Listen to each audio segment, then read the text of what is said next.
Alhamdulillahi Rabbil Alamin. Wassalatu wassalamu ala khatamin nabiyyin. Amma ba'd. Fa'a'udhu billahi min shaytanir rajim. Bismillahir rahmanir rahim. Mes chers frères en islam, répétez à haute voix après moi. As-salatu wassalamu alayka ya Rasulallah. Wa ala alika wa ashabika ya Habiballah. As-salatu wassalamu alayka ya Nabiyallah. Wa ala alika wa ashabika ya Nurallah. Nawaitu sunnat al-i'tikaf. J'ai fait l'intention de la retraite spirituelle surérogatoire en étant dans la mosquée.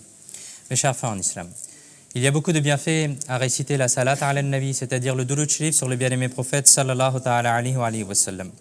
Dans un livre qui s'appelle Arba'in et Attar, il y a le hadith numéro 11, dont la traduction est la suivante. Celui qui récite la salat, celui qui récite le durud sharif sur moi, ou demande pour moi la wasila, c'est-à-dire l'intercession, mon intercession lui sera accordée le jour du jugement. Subhanallah. Donc qu'est-ce qu'on doit faire comme dua? Soit réciter le durud sharif et la salat ala nabi sur le bien-aimé prophète sallallahu alayhi wa sallam, ou demander la shafa'a, c'est-à-dire l'intercession auprès d'Allah. Donc avec amour, avec respect et honneur pour le prophète alayhi salatu wa sallam, récitons une fois la salat, le durud sharif sur lui. Sallu ala al-habib sallallahu ta'ala ala Muhammad sallallahu alayhi wa sallam. Chers frères en islam, avant d'écouter le discours d'aujourd'hui, essayons de faire de bonnes intentions, car le bien-aimé prophète sallallahu ta'ala alayhi wa sallam a dit innamal a'malu bin niyat, c'est-à-dire les actions ne valent que par leurs intentions. Donc essayons de faire les intentions suivantes, par exemple que on écoutera le discours d'aujourd'hui du début à la fin pour obtenir l'agrément d'Allah, pour essayer de se corriger, pour essayer d'apprendre la science religieuse, pour essayer de la mettre en pratique, pour essayer de la propager aux autres. Lorsque l'on entendra sallu ala al-habib, on répondra à voix haute sallallahu ala Muhammad, pour inviter aussi les autres à faire de même, insha'Allah al-kalim. Chers frères en islam, Allah Azza wa Jal dit dans le noble Coran wa kulu mimma razaqakumullahu halalan tayyiba wattaqullaha alladhi antum bihi mu'minun. Sadaqallahu al-azim wa sadaqa rasuluhu an-nabiyyul karimul amin. Traduction de Kanzul Irfan. Et mangez de ce qu'Allah vous a accordé comme rizq halal et tayyib. Et mangez de ce que Allah vous a accordé comme rizq halal et tayyib, c'est-à-dire comme subsistance licite et pure. Et craignez Allah en qui vous croyez. Chers frères en islam, nous venons d'avoir le privilège d'écouter le verset 88 de Surat Al-Ma'ida. Dans ce verset sacré, Allah Azza wa Jal a ordonné de consommer une nourriture halal et tayyib, c'est-à-dire une nourriture licite et pure. Il a été dit dans ce verset 88 de Surat Al-Ma'ida wa kulu mimma razaqakumullahu halalan tayyiba wattaqullaha alladhi antum bihi mu'minun. Et mangez de ce que Allah vous a accordé comme rizq halal et tayyib, comme rizq, comme subsistance halal et comme subsistance licite et pure. Et craignez Allah en qui vous croyez. Retenons bien ceci, mes chers frères, que en islam, pour les musulmans, gagner sa vie de manière halal et se nourrir de halal a une importance capitale. Que l'on soit en train de progresser ou de régresser dans notre dunya, dans la société, ces situations trouvent leur origine aussi dans notre rizq, dans notre subsistance. Ceux qui avancent vers la prospérité, vers le progrès, en premier lieu, ils le font grâce à leur rizq halal. Grâce à la baraka d'un rizq halal, leur cœur s'illumine. Ils trouvent la tranquillité dans leur cœur. Grâce à la baraka d'un rizq halal, la personne arrive à adopter des bonnes habitudes. Grâce à la baraka d'un rizq halal, le cœur trouve une dévotion particulière dans la ibada. Puis, grâce à la baraka d'un rizq halal et d'une meilleure morale, c'est la société tout entière qui progresse. De même, les personnes qui tombent dans le gouffre de la régression ou du déclin n'y tombent pas d'un seul coup. D'abord, c'est leur risque qui commence à être mélangé avec le risque haram. Ils commencent à être corrompus. Ils commencent à gagner du haram. Et sous l'effet néfaste du risque haram, leurs cœurs se salissent. Puis, lorsque les cœurs deviennent noirs, les mœurs et les habitudes se dégradent à leur tour. Les habitudes se corrompent également. Puis cette influence néfaste se manifeste ouvertement. Et toute la société ensuite se détériore et elle sombre dans la régression et dans le déclin. Bref, le fondement et la base est le rizq, c'est la subsistance. Si nous consommons ce qui est halal, le résultat sera bon. Mais si nous nous tournons vers ce qui est haram, alors le résultat sera la ruine et la destruction. Sayyidina Omar ibn Salih rahmatullahi alayhi rapporte que un jour, je me suis rendu auprès de l'imam Ahmad ibn Hanbal rahmatullahi alayhi, le grand imam parmi les 4 imams qui sont mujtahid et qui nous ont donné les règles de fiqh. Et j'ai demandé au imam qu'Allah Azza wa Jal vous accorde sa miséricorde. Comment le cœur s'attendrit-il? Comment le cœur devient-il plus doux? Alors en entendant cette question, l'imam Ahmad ibn Hanbal rahmatullahi alayhi a incliné sa tête bénie. Puis après un moment, l'a relevé et a dit comment est-ce que le cœur peut s'adoucir? L'imam Ahmad ibn Hanbal rahmatullahi alayhi répond à cette question en disant mon fils, le bien halal. C'est-à-dire que le bien halal attendrit, adoucit, rend le cœur doux. Sayyidina Omar ibn Salih rahmatullahi alayhi a dit après avoir entendu la réponse à ma question, je suis revenu. Et sur le chemin, j'ai rencontré Sayyidina Bishr al-Hafi rahmatullahi alayhi, celui qu'on surnommait celui qui marchait sans chaussures, qui marchait les pieds nus, par dévotion, par humilité envers Allah. Et ça, c'est une histoire aussi où il a fait tawbah de ses péchés et ensuite par dévotion et par humilité, il ne faisait que de marcher sans aucune chaussure. Jusqu'à qu'un jour, sur un chemin, il y a eu un animal qui a fait ses besoins. Et là, les gens ont dit, Sayyidina Bishr al-Hafi rahmatullahi alayhi est décédé aujourd'hui.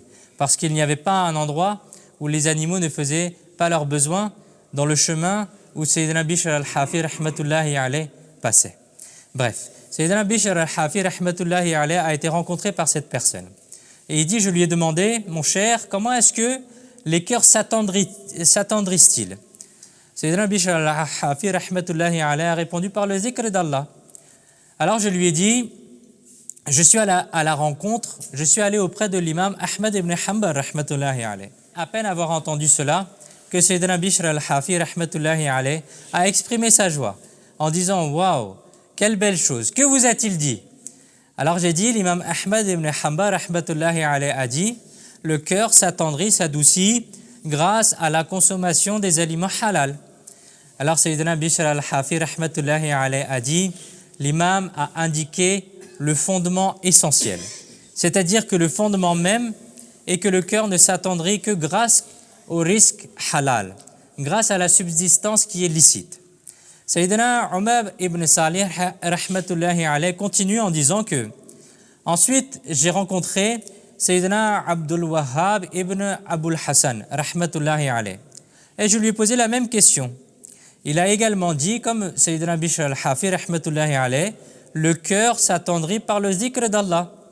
Alors j'ai dit, je suis allé auprès de l'imam Ahmad ibn Hanbal rahmatullahi alayhi et à ces seuls mots, son visage s'est illuminé de joie. Il a dit, quelle réponse l'imam Ahmad rahmatullahi alayhi vous a-t-il donné? J'ai dit, l'imam a dit que l'attendrissement, l'adoucissement du cœur réside dans le risque halal, dans la subsistance licite. Sayyidina Abdul Wahhab rahmatullahi alayhi a dit la même chose en disant, l'imam a indiqué le fondement essentiel, la base. En vérité, sans consommer halal, le cœur ne peut absolument pas se purifier. Chers frères en islam, réfléchissons attentivement. Ici, 3 honorables awliya, 3 amis d'Allah, ont attesté que la chose la plus essentielle pour l'attendrissement et la purification et l'adoucissement du cœur est la nourriture halal. Nous apprenons donc que si la nourriture et la boisson d'une personne sont haram, si une alimentation haram descend dans son estomac, alors il aura beau se soumettre à toutes les disciplines spirituelles, à prendre n'importe quel cours, à essayer de faire n'importe quelle ibada, mais si tout cela il le fait, alors la noirceur de son cœur ne pourra pas disparaître. C'est seulement lorsque la nourriture sera halal que les actes d'adoration produiront leur effet. C'est à ce moment-là qu'il verra les barakas de ses prières. C'est à ce moment-là qu'il verra les barakas de la récitation du Coran. C'est à ce moment-là que son cœur changera et que son cœur sera purifié et que ses habitudes deviendront meilleures. Sayyidina Wahb ibn Munabbih rahmatullahi alayh rapporte une histoire des Bani Israël. Il dit une fois, les Bani Israël se sont adressés à leur prophète, Sayyidina Sha'ya alayhi salam, en disant: nous accomplissons les prières, mais la prière n'augmente pas le nour, la lumière de notre cœur. Nous acquittons la zakat, mais ces bienfaits ne se manifestent pas en nous. Nous pleurons à chaudes larmes, nous pleurons beaucoup dans la cour d'Allah, et malgré cela, nos doigts, nos invocations ne sont pas exaucées. En réponse à cette plainte des Bani Israël, Allah Azza wa Jal a dit, traduction, comment illuminerai-je leurs prières? Comment est-ce que leur prière deviendrait un nour, une lumière, alors que leurs cœurs sont attachés à la dunya, au bas monde? Comment pourrais-je accepter leur jeûne alors qu'ils puisent la force de leur jeûne dans une subsistance haram? Allahu Akbar. Chers frères en islam, le jeûne a été désigné comme une porte, comme la porte de l'adoration. Si un homme multiplie les jeûnes sans consommer halal, le jeûne n'illuminera pas son cœur. Son cœur ne deviendra pas nourun ala nour. Nous apprenons donc que consommer halal est absolument indispensable. C'est la base de toute notre adoration. Si nous rentrons des choses haram dans notre corps, alors toutes nos adorations, toutes nos ibadas ne produiront pas les effets qu'ils doivent produire sur nous. Écoutons une histoire d'un wali Allah, Sayyidina Ibrahim ibn Adham rahmatullahi alayh. Vous avez passé une grande partie de votre vie en voyage. Vous avez dit, une fois, j'ai passé la nuit à Bayt al-Muqaddas, c'est-à-dire à Jérusalem, à la mosquée Al-Aqsa. Et j'ai vu, à une certaine heure de la nuit, 2 anges y sont venus. L'un d'eux a dit à l'autre, « Quel homme se trouve ici ?» L'autre ange a répondu, « C'est Ibrahim ibn Adham. » Alors le premier ange a dit, « Ibrahim ibn Adham, il a été démis de son rang, il a été retiré de son rang. Allah Azza wa Jal lui a enlevé sa wilaya, sa proximité avec Allah. » Alors, le premier ange a dit, le second ange a demandé, pour quelle raison? Alors le premier ange a dit, une fois, Ibrahim ibn Adham se trouvait à Basra. Il a acheté des dattes dans une boutique auprès d'un commerçant. Lorsqu'il est parti avec les dattes, il a constaté qu'une date était tombée par terre. Il a pensé que c'était peut-être l'une de ces dattes qui était tombée. Il l'a donc ramassée et l'a mangée. Or cette date, l'ange y continue en disant, or cette date n'était pas la sienne, mais c'était celle du commerçant. Et ainsi il a consommé la date de quelqu'un d'autre. C'est pourquoi Allah Azza wa Jal lui a retiré son rang de wali Allah. Sayyidina Ibrahim ibn Adham rahmatullahi alayh, il continue en disant que j'ai entendu cette conversation des anges et je me suis immédiatement rendu à Basra. J'ai restitué à ce commerçant la date qui lui appartenait. Puis je suis revenu. Lorsque la nuit est tombée, j'ai de nouveau vu 2 anges qui discutaient entre eux, qui conversaient entre eux. L'un d'eux a dit à l'autre, c'est bien Ibrahim ibn Adham là, celui qui a rendu la date à son propriétaire. Et Allah Azza wa Jal lui a accordé à nouveau son rang de wilaya, subhanallah. Chers frères en islam, hélas, de nos jours, notre état est parfois véritablement déplorable. Les gens s'emparent des biens des autres, sans même prendre la peine de demander la permission. Les clients trompent les commerçants, et les commerçants trompent les clients. Aux étalages des fruits et des légumes ou dans les magasins, Certaines personnes prennent discrètement quelques articles pour les glisser dans leur panier sans chercher à le payer. Certaines personnes vont changer les étiquettes pour essayer de scanner d'autres produits à la place. Certaines personnes vont utiliser le stylo, les sandales, les chaussures, les vêtements de quelqu'un d'autre sans lui demander son autorisation. Et substituer comme cela les sandales avec quelqu'un d'autre. Cela n'est pas considéré comme une faute chez certaines personnes. C'est pourtant là une affaire des plus regrettables.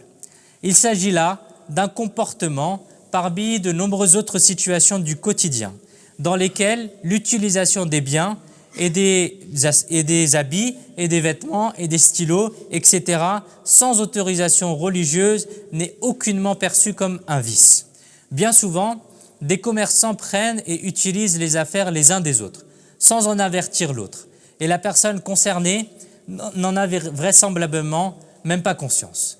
De tels imprudents se doivent de réfléchir et d'en tirer un avertissement. Si l'on a utilisé sans permission un objet qui paraît banal en apparence et que l'on est interpellé à ce sujet le jour du jugement, alors qu'est-ce que l'on va devenir? Si l'on doit rendre compte de ce que l'on a utilisé des autres gens, alors qu'est-ce que l'on va donner, qu'est-ce que l'on va dire au jour du jugement? Il y a parfois des cas où l'autorisation est implicite. Par exemple, si un enfant il utilise les stylos ou les choses de ses enfants et que le père ou le parent a déjà donné l'autorisation, ou c'est un mari ou une femme, ils utilisent les choses de l'un ou de l'autre, etc. Il y a parfois des situations ou des proximités qui font que l'autorisation est donnée de manière implicite. Mais en général, on parle ici des gens qui utilisent les affaires des autres sans aucune autorisation, sans même prendre la peine en se disant que c'est pas grave, c'est toute une petite chose, c'est juste le stylo, c'est juste les sandales, c'est juste ceci, c'est juste cela. Alors qu'on a entendu aujourd'hui quoi? Que Sayyidina Ibrahim ibn Adham rahmatullahi alayh a été retiré du rang de la wilaya simplement en ayant fait l'erreur de prendre une date par terre qu'il considérait être de lui. Et ensuite, il est allé à Basra, il a voyagé pendant peut-être des semaines et des mois pour aller rendre et restituer cette date-là et ensuite récupérer son rang de wali Allah. Allahu Akbar. Chers frères en islam. Le châtiment d'un cure-dent aussi peut être extrême. Parfois même un cure-dent, utiliser un cure-dent de quelqu'un d'autre sans son autorisation, c'est quelque chose d'extrêmement grave aussi. Le célèbre tabi'i, Sayyidina Wahb ibn Munabbih rahmatullahi alayh, rapporte que il y avait parmi les Bani Israël un homme qui s'est repenti de tous ses péchés passés et qui a adoré Allah Azza wa Jal sans relâche pendant 70 ans. Et de telle sorte qu'il jeûnait le jour et restait éveillé pendant la nuit pour se consacrer à la ibada. Il a fait des efforts jour et nuit. Il ne consommait aucune nourriture raffinée, il ne prenait aucun plaisir à essayer de manger quelque chose de bien et ne se reposait à l'ombre d'aucun arbre. Lorsque cet homme pieux est décédé, quelqu'un l'a vu en rêve et lui a demandé « Ma fa'alallahu bika » qu'est-ce que Allah a fait de toi? Alors il a répondu « Allah Azza wa Jal m'a demandé des comptes, puis il a pardonné tous mes péchés, hormis celui d'un morceau de bois avec lequel je m'étais curé les dents, sans la permission de son propriétaire, dont je n'ai pas encore obtenu le pardon. Et c'est à cause de cela que je suis jusqu'à présent retenu loin du paradis. » Allahu Akbar. Chers frères en islam, regardons les méfaits d'utiliser les choses des gens sans leur autorisation. Continuons comme cela. Sayyidina Abu Huraira radiyallahu ta'ala anhu rapporte un hadith très instructif. Écoutons-le attentivement. Le noble messager, le sultan de Makkah et Madina, notre noble et bien-aimé prophète sallallahu ta'ala alayhi wa sallam a dit « En vérité, Allah Azza wa Jal est pur et n'accepte que ce qui est pur.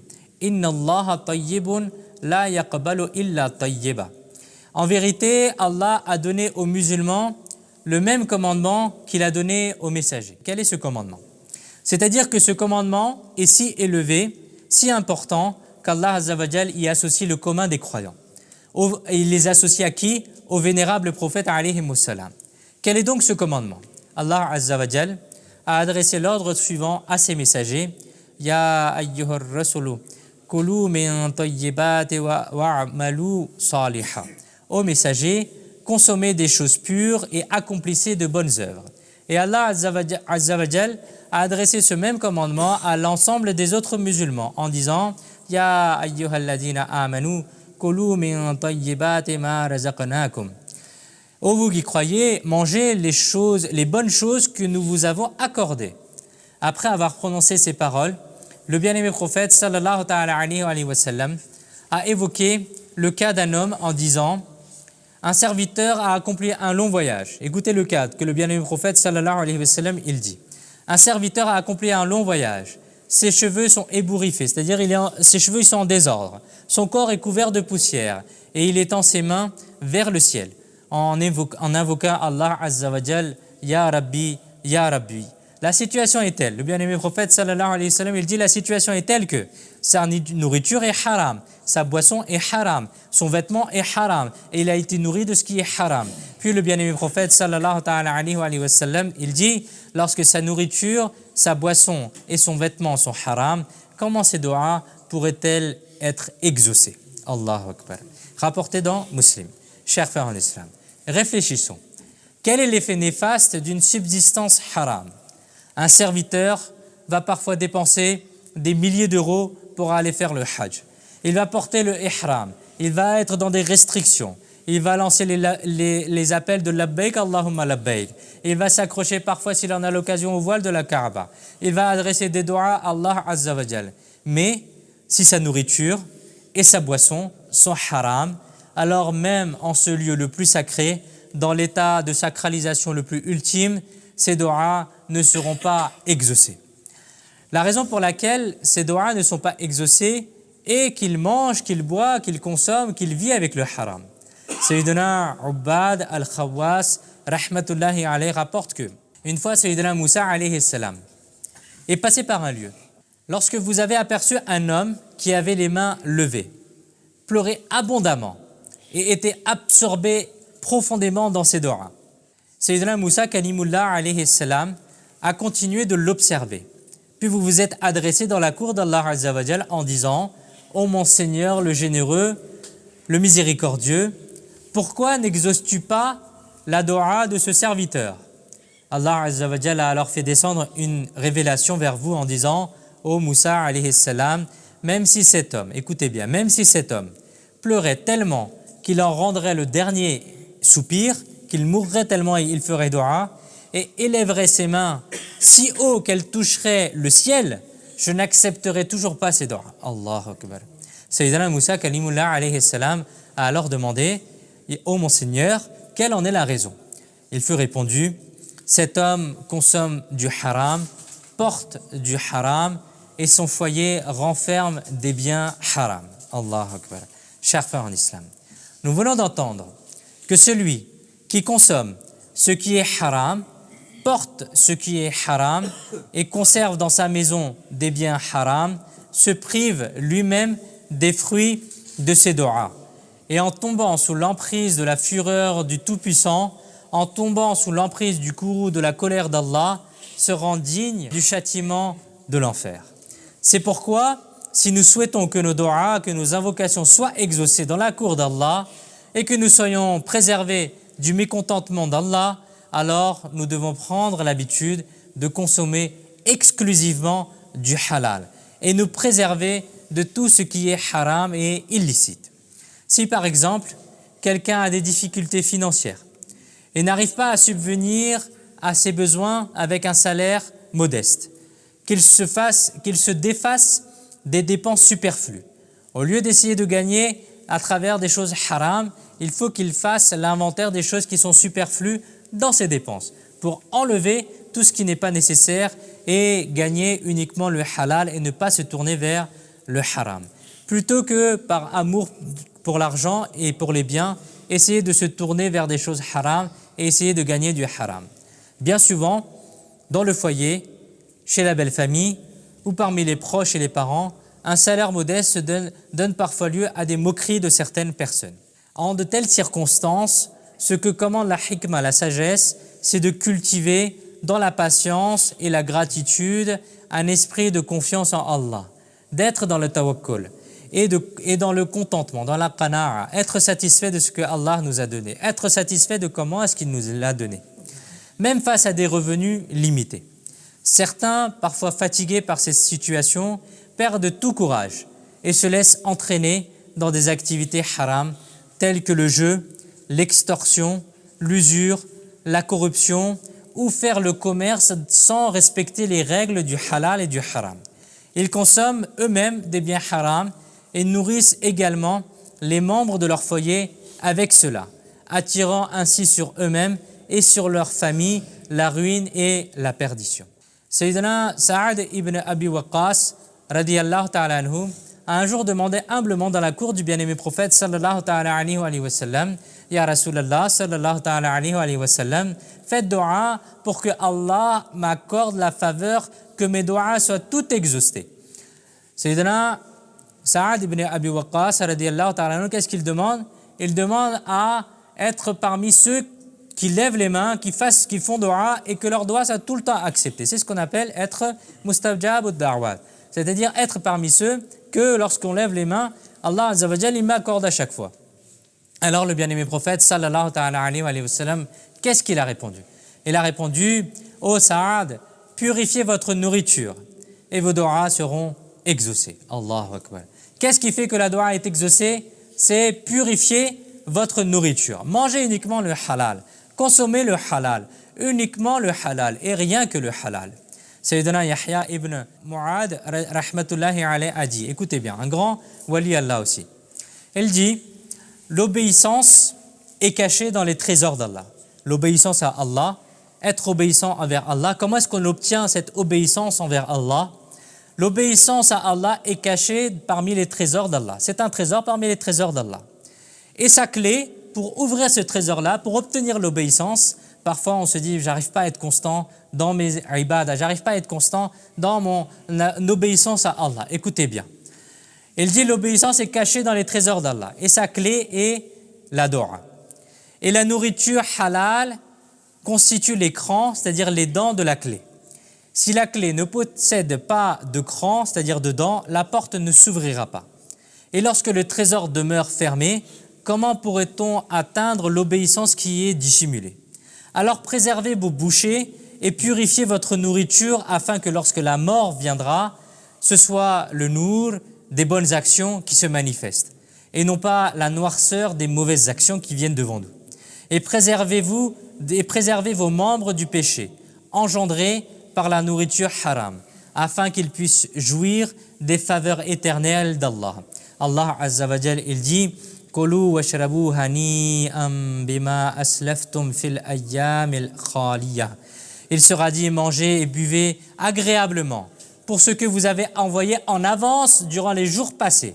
Allahu Akbar. Regardez la récompense de ce que Allah Azza wa Jal réserve à ces gens-là. Mangez et buvez agréablement pour ce que vous avez envoyé en avance dans les jours passés. Allahu Akbar. Et celui qui ne s'abstient pas de consommer ce qui est haram mangera, après une longue période de faim, le fruit amer et brûlant du zaqqum. Quelle sera alors la pire des nourritures et combien sévère en sera le dommage? Il brisera le cœur, cette nourriture brisera le cœur en morceaux. Il déchirera le foie, il lacérera, c'est-à-dire coupera en morceaux le corps et sa vie deviendra insupportable. Écoutons quelques hadiths concernant la consommation et l'importance de la consommation du halal.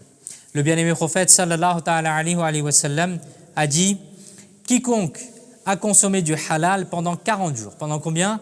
40 jours. Allah Azza wa Jal illuminera son cœur et fera couler sur sa langue des sources de sagesse, des sources de hikmah. Lorsqu'il ouvrira la bouche, il donnera des bons conseils. Il donnera des conseils avisés.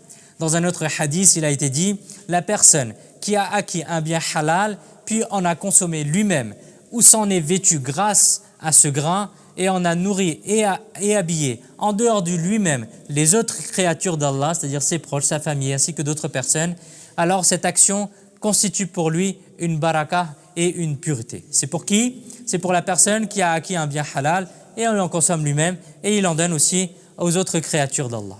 Chers frères en islam, est-ce que nous avons entendu les barakas qu'Allah Azza wa Jal a placés dans la consommation de la nourriture halal? Grâce à la baraka de la nourriture halal, le cœur du serviteur devient nourun ala nour, il s'illumine. Grâce à la baraka de la nourriture halal, la langue devient une source de sagesse. Lorsqu'il parle, il va donner des bons conseils, il va le parler correctement, il va parler avec sagesse. Réfléchissons un instant. Combien de vertus, combien de barakas sont accordées à ceux qui consomment et gagnent leur vie de manière halal? Mais hélas, certaines personnes qui suivent leur passion, qui suivent Shaitan, choisissent délibérément des moyens illicites pour subvenir à leurs besoins et consomment ou font consommer ce qui est haram, et ce, bien que des moyens licites, purs et accessibles soient à leur disposition, préparant ainsi pour elles-mêmes et pour leur famille les conditions de leur entrée en enfer. Qu'Allah Azza wa Jal nous en préserve. Dans un autre hadith, il a été dit par notre bien-aimé prophète sallallahu ta'ala alayhi wa sallam, par celui qui détient l'âme de Muhammad sallallahu alayhi wa sallam. Certes, lorsqu'un serviteur avale une bouchée de haram dans son ventre, ses actes de 40 jours ne sont pas acceptés. Et quant à la personne dont la chair a été nourrie et développée par le haram et le riba, l'usure, le feu lui est bien plus approprié. Allahu Akbar.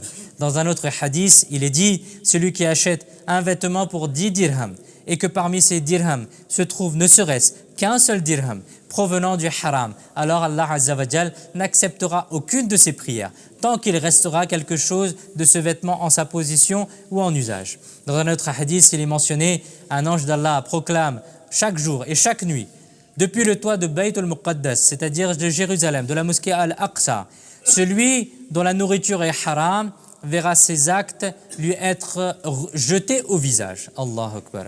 Chers frères en islam, voici les conséquences néfastes de consommer le haram.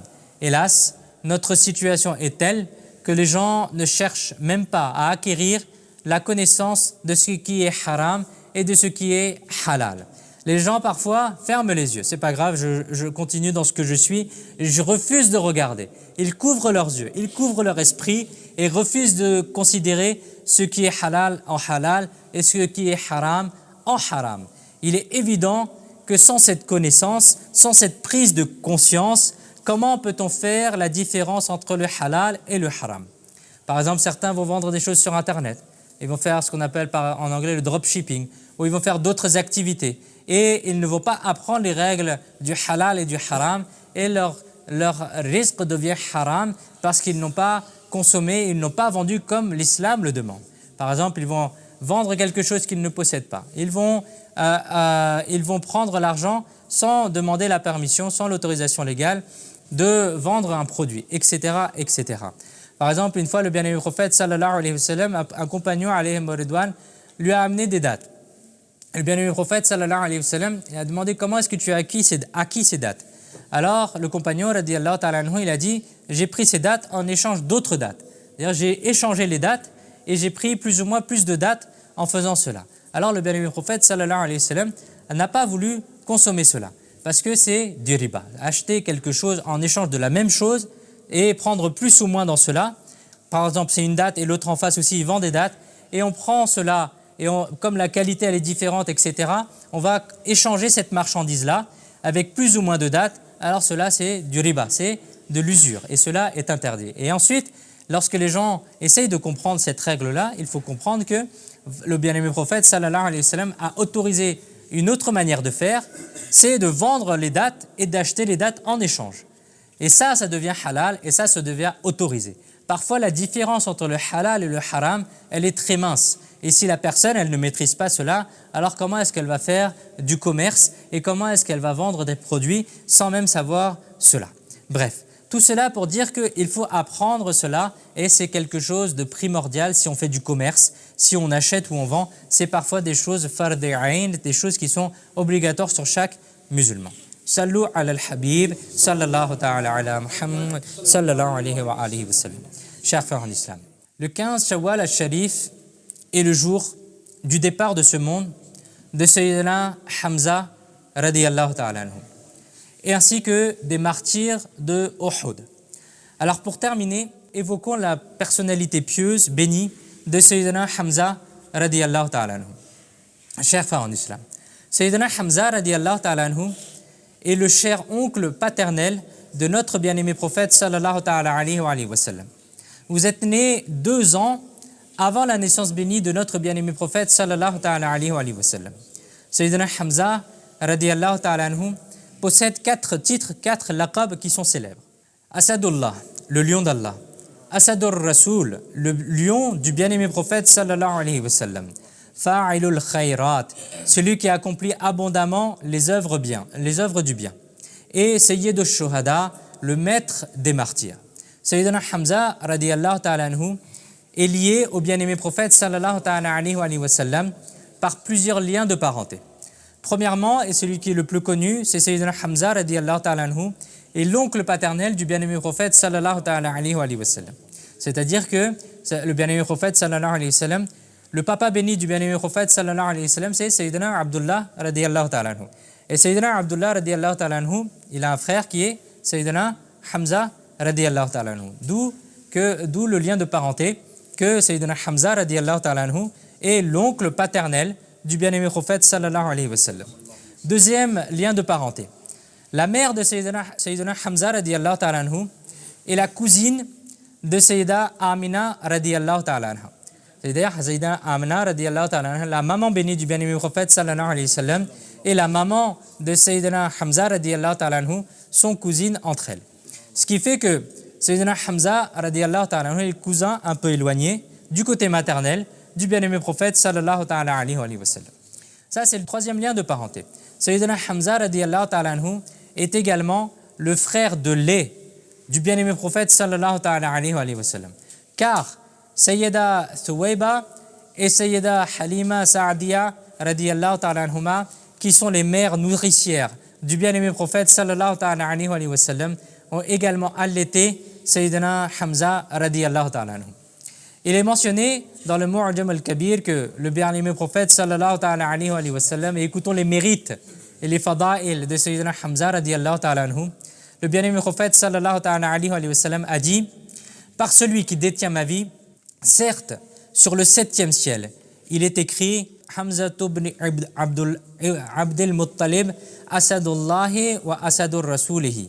C'est-à-dire Sayyidina Hamza ibn Abdul Muttalib est le lion d'Allah et le lion de son messager. Chers frères en islam, le 15 Shawwal, en l'an 3 de la Hijra, a eu lieu une grande bataille, une bataille historique, qui est connue sous le nom de la bataille de Uhud, la Ghazwa de Uhud. Sayyidina Hamza radiyallahu ta'ala anhu a également pris part à cette bataille. Et vous avez finalement été martyr pendant cette bataille. Et à un moment de votre martyr, votre âge béni était de 57 ans. Il est rapporté que le bien-aimé prophète sallallahu ta'ala alayhi wa sallam, qui aimait énormément Sayyidina Hamza radiyallahu ta'ala anhu, et Sayyidina Hamza radiyallahu ta'ala anhu aimait également énormément le bien-aimé prophète sallallahu ta'ala alayhi wa sallam. Lorsque Sayyidina Hamza radiyallahu ta'ala anhu est tombé martyr sur le champ de Uhud, le bien-aimé prophète sallallahu ta'ala alayhi wa sallam est arrivé auprès de son corps béni et a dit: ô Hamza, ya Ammar Rasulillah, ô oncle paternel du messager d'Allah, wa asadallahi wa asadar rasulihi, et lion d'Allah et lion de son messager. Ya Hamzato, ya fa'alil khayrat, ô Hamza, ô toi qui accomplis le bien. Ya Hamzato, ya kashiful kurubat, ô Hamza, toi qui donnes le soulagement dans les détresses. Ô Hamza, ô toi qui combats pour protéger le visage du messager d'Allah. Allahu Akbar. Ceci, mes chers frères, et les fada'il de Sayyidina Hamza radiyallahu ta'ala anhu. Qu'Allah Azza wa Jal nous permette de le respecter, de l'aimer. Et ceux qui vont faire les ziyara aussi, en général, vont visiter Sayyidina Hamza, Sayyidul Shuhada radiyallahu ta'ala anhu. C'est une occasion bénie qu'il ne faut pas rater pour visiter son mausolée béni aussi, insha'Allah al-Azim. Qu'Allah Azza wa Jal nous permette de retenir ce que nous avons entendu et de le propager aux autres. Amin bijahil yamin sallallahu ta'ala alayhi wa sallam. Sallu ala al-habib sallallahu ta'ala ala Muhammad sallallahu.